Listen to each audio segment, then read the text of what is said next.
Olá, seja bem-vindo no canal Viva com Sabedoria. É sempre um prazer enorme ter o carinho de sua audiência. Esse é o canal Viva com Sabedoria e essa é a série A Verdade Presente. Se você não é inscrito no canal, aproveite a ocasião, subscreva no canal, deixe seu comentário e também deixe seu like, porque isso ajuda a tornar o vídeo mais acessível às outras pessoas. Então, antes de nós entrar no estudo de hoje, vamos à nossa bela oração. Obrigado, querido Pai, por essa bênção, de termos o prazer de falar contigo através da oração e termos a certeza de que o Senhor nos ouve através de Jesus Cristo, o Filho do Homem e nosso Senhor e Salvador. Ao abrirmos a Tua Palavra, que o Céu também se abra para nós e que o Espírito Santo, na chuva temporânea, na chuva serôdia, desça sobre nós e que nós possamos ter clara compreensão e claro entendimento das Sagradas Escrituras, tal como elas são em Jesus Cristo, para que nós tenhamos parte no alto clamor da mensagem do terceiro anjo. Rogamos essas bênçãos em nome de Jesus Cristo. Amém. O nosso texto-chave para o estudo dessa série se encontra em 2 de Pedro, a epístola escrita por Pedro, no capítulo 1, o versículo 12, que diz o seguinte: Por isso não deixarei de exortar-vos sempre acerca dessas coisas, ainda que bem as saibais, e estejais confirmado na verdade presente. Olha como é que é interessante. A verdade presente, à luz do versículo 16, é uma referência direta, porque não vos fizemos saber o poder e a vinda de nosso Senhor Jesus Cristo seguindo fábulas astuciosamente compostas. Esse foi o estudo o estudo anterior. Mas nós mesmo vimos a sua majestade. A verdade presente, no contexto da epístola de Pedro, é a primeira vinda de Jesus Cristo, que não foi construída em fábulas astuciosas, mas foi construída dentro de um panorama profético, histórico e cronológico, como nós vimos no estudo anterior do livro de Daniel, que nós vamos aprofundar mais ainda no estudo de hoje. Então, se não foi construída numa narrativa fantasiosa, e astuta, foi construída em que narrativa? A verdade presente a respeito da primeira vinda de Jesus Cristo. Vejam que o mesmo capítulo 1, no versículo 20 e 21, responde da seguinte maneira: Sabendo primeiramente isto, que nenhuma profecia da Escritura é de particular interpretação, porque a profecia nunca foi produzida por vontade de homem algum, mas os homens santos de Deus falaram inspirado pelo Espírito Santo, ou escreveram inspirado pelo Espírito Santo. Então, a verdade presente a respeito da primeira vinda de Jesus Cristo, Jesus como sendo a verdade presente na sua primeira vinda, não foi construído em fábula astuciosamente composta, mas ela foi construída numa narrativa histórica, profética e cronológica à luz do livro de Daniel, que tem que ver com as 70 semanas. E nas 70 semanas, Jerusalém tinha sido reconstruída, Jesus veio, foi batizado, e na metade da semana, da última semana das 70, Jesus foi morto e restaram 3 dias e meio da última semana em que Estevão foi morto e terminou o tempo de graça da nação de Israel como seu povo eleito ou seu povo escolhido. Isso tudo mostra de que, na verdade, a verdade presente da primeira vinda de Jesus Cristo não estava construída num conto de fadas, numa fábula astuciosamente composta, não. Estava predita em profecias claramente precisas do ponto de vista cronológico, o que endossa o facto de que Jesus Cristo é o Filho de Deus, sem sombra de dúvida.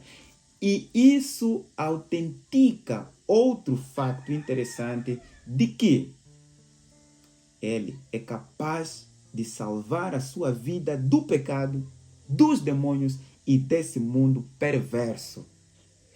Toda essa narrativa em torno da verdade presente que é Jesus ela nos dá um pano do fundo para nós entender que realmente Jesus é real e nós podemos confiar nele e a salvação dele é real.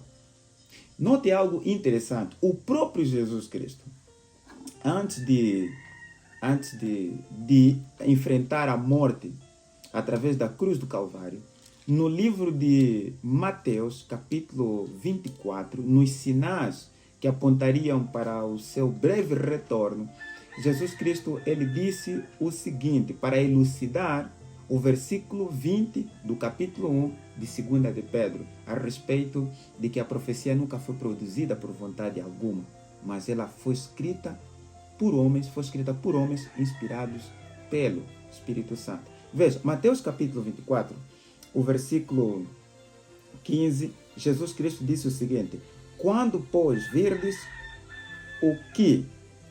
que a abominação da desolação de que falou o profeta Daniel está no lugar santo, quem lê, entenda. Não é interessante? Veja que o 2 de Pedro já dizia claramente que a verdade presente é Jesus Cristo na sua primeira vinda. E o próprio apóstolo Paulo Pedro disse que essa verdade presente ela já foi predita anteriormente por escritos inspirados por Deus.